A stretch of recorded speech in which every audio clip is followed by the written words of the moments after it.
Hi, I'm Carol Dabrowski, and I coordinate the Books for the World program in Wisconsin. Thank you for taking the time to watch this introductory video. I'll show you some of the things that volunteers do at the Book Processing Center, but first I'd like to give you some information to show how the Wisconsin operation fits into a well-coordinated international network.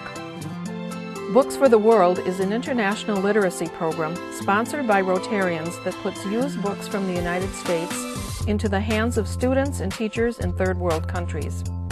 It began in the year 2000 and distributes books to Southern Africa, India, Pakistan, and Central and South America.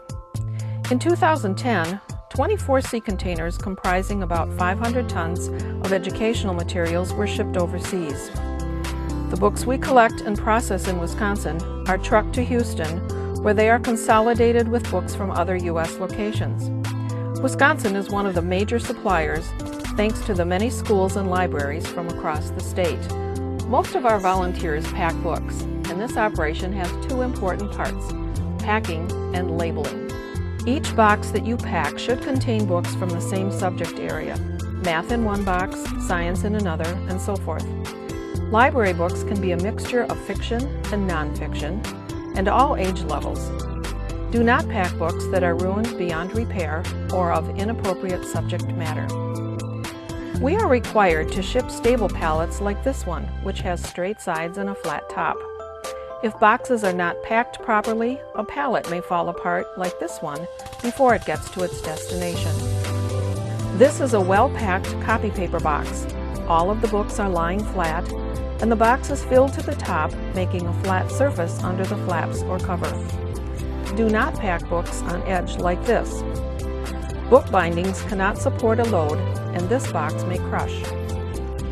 Most of the time you will have an odd assortment like this that needs some filler materials. Fillers can be paperback books or bubble wrap, both of which are readily available. Sometimes it's necessary to set a few books on edge to fill an empty space, and this is okay.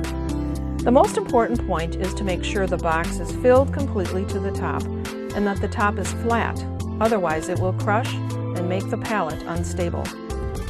After you put the lid on, push down in the center to be sure there is no give. Then, one piece of tape across the top and it's ready to go. This box has flaps that fold down and join at the center. Tape just once across the top like this. Now let's talk about part 2, labeling. The contents of each box must be identified, and here's why. This is a sea container that just arrived in Swaziland, which is representative of most of the distribution points that we ship to. As you can see, teachers arrive with trucks, and they select materials from the sea container based on how the box is marked. We have a very simple scheme to mark boxes based on grade level and subject. This box is secondary math. When you arrive here, we'll give you a quick reference card that shows how each box should be marked, and we will have someone available to help you if you have a question while you are working. It's all quite simple, but very important to the teachers who receive these books. We will demonstrate all of this for you again when you arrive at the Book Processing Center. And now, just a word about safety. We appreciate that you are taking the time to support this very worthy cause, but nothing is so important that you should put your well-being at risk. We will be working in a warehouse environment. Pallets and boxes of books will be on the floor, so watch out for tripping hazards. If you handle pallets, use leather gloves to avoid slivers. For most of you, heavy lifting is not necessary. Boxes of books can exceed 50 pounds. Do not lift beyond your capability because someone is always available to help. We have a first aid kit for minor cuts. Make sure we know beforehand if you have any health or safety concerns. Dress for the season. Temperatures at the Book Processing Center can get up to 85 degrees in the summer and as low as 50 degrees in winter. Layered clothing is a good idea. In any case, older clothes and comfortable shoes are recommended. I look forward to working with you to make your experience satisfying and fulfilling.